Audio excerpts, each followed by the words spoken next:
అదే బాబు పొంగకే పోయినసారి తిట్టరాను తిట్లు తిట్టించావు నువ్వు పొంగి అని స్టవ్ దగ్గర నిల్చొని మరి ఒళ్ళు దగ్గర పెట్టుకొని మరి చేశాను ఈసారి రాగి జావ.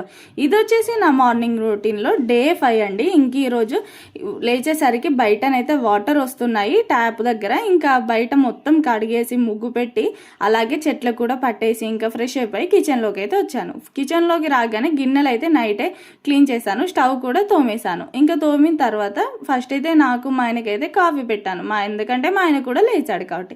ఇంక ఈరోజు బ్రేక్ఫాస్ట్లోకి వచ్చేసి దోశ పల్లి చట్నీ, ఇంకా లంచ్లోకి వచ్చేసి రైస్ అలాగే గోంగూర పచ్చడి. మీలో ఎంతమందికి ఇష్టం గోంగూర పచ్చడి? ఇంతకీ మీరెలా చేస్తారు? ఎండుమిర్చి వేస్తారా పచ్చిమిర్చి వేస్తారా?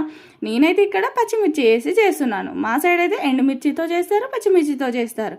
ఎంత బాగా వచ్చిందో అసలు. ఇంక పక్కన రాగి జావ కూడా చేస్తున్నాను. పిల్లలు అయితే రోజు అడుగుతున్నారు, 2 రోజులే చేయలేదు మధ్యలో, కానీ మమ్మీ రాగి జావ అని అడుగుతూనే ఉన్నారు. అంత ఇష్టంగా తాగాక చేయకుండా ఉంటానా?